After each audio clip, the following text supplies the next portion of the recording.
Bonjour Guillaume. Merci pour ton invitation.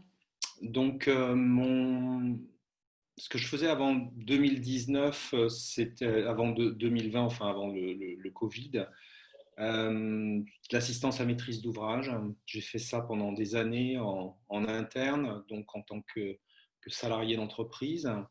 Et puis, j'ai créé une société à Maurice d'assistance à maîtrise d'ouvrage qualifié plutôt de project management en anglo-saxon. Et on intervient sur des projets d'hôtels, de construction. On gère des projets pour le compte du propriétaire ou de l'exploitant. On est souvent son relais quand les investisseurs sont étrangers et on travaille donc en son nom en tant que représentant de l'investisseur ou du gestionnaire. Ça, c'est notre activité principale sur Maurice. Et puis, j'ai créé aussi une société en 2017 de conseil et d'assistance à maîtrise d'ouvrage, d'expertise, pour, toujours dans le même domaine, pour accompagner des investisseurs ou des exploitants hôteliers. D'accord. Voilà. D'accord. Et est-ce que tu avais déjà, avant de plonger directement dans la gestion du Covid-19, est-ce que tu avais déjà connu des situations de crise dans J'ai le connu une passé? situation de crise juste avant la création d'Odesco, donc la société mauricienne, la première que j'ai créée en 2010. Et donc j'ai connu une situation de crise en 2008 à Maurice, en tant que salarié du groupe Accor, donc pour la construction d'un hôtel. Et donc j'ai pu constater à cette époque-là que le groupe avait décidé de continuer à investir à un moment où toutes les entreprises et tous les groupes hôteliers ont freiné. Et finalement, ça a été une bonne décision, puisque alors dans mon métier, non pas dans celui de l'hôtellerie, mais dans mon métier en tant que gestionnaire de projet, on a réussi à sortir un projet beaucoup moins cher que ce qui avait été prévu, puisque les entreprises mauriciennes avaient besoin de travailler. Donc, on a activé des leviers de la négociation en amont du projet, ce qui nous a permis de sortir un très beau projet pour un très bon prix, ce qui n'aurait pas été le cas dans une période normale avec une activité normale. D'accord. Donc, tu avais plutôt une expérience positive d'une gestion de crise. Est-ce que cette expérience t'a aidé dans cette nouvelle ou est-ce qu'elle t'a influencé?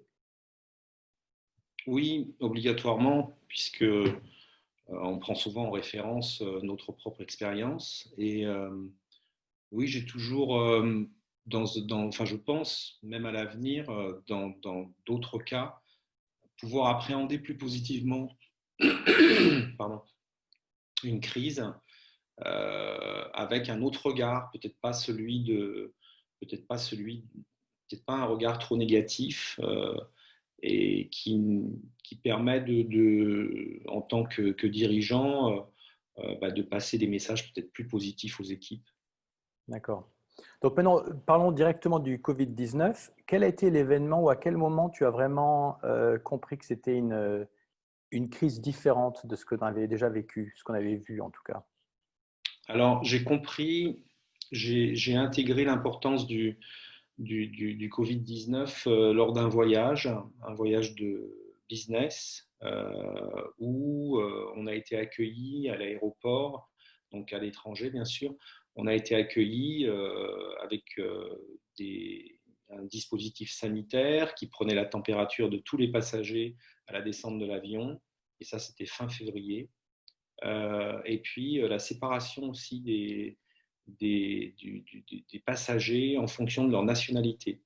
Donc ça a été c'était une première, c'était assez choquant. Les Italiens se sont retrouvés d'un côté, les Français d'un autre, les Asiatiques d'un autre. Et donc là, oui, j'ai pris conscience du problème.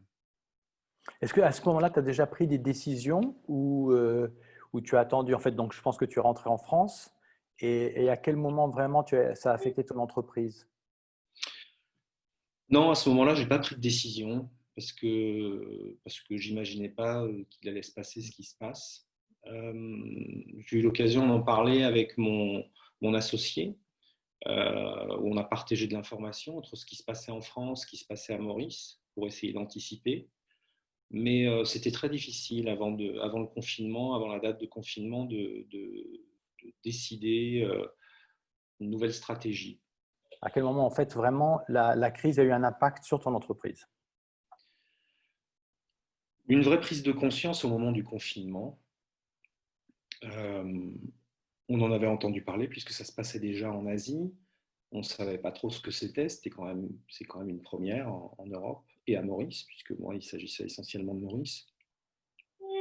Et les premières décisions, on ne peut pas dire qu'on les ait vraiment prises d'instinct ou bien évidemment, on a fait un petit peu comme tout le monde en sécurisant notre cash. Donc, bon, bah, on a discuté entre associés. On n'est que deux, hein, c'est une petite structure. Et on ne touche pas aux dividendes. Ça, c'était la première chose, pour pouvoir pérenniser le fonctionnement de l'entreprise et les salaires. Euh, donc voilà, pour être franc, c'est la seule décision qu'on ait prise. On n'est pas sur des grandes stratégies, on est prestataire de services, donc on était plutôt en attente de savoir ce que nos clients allaient prendre comme décision, puisque par contre on travaille pour des gros clients, des enseignes internationales, et on allait plutôt s'adapter à leurs souhaits et à leur manière de travailler.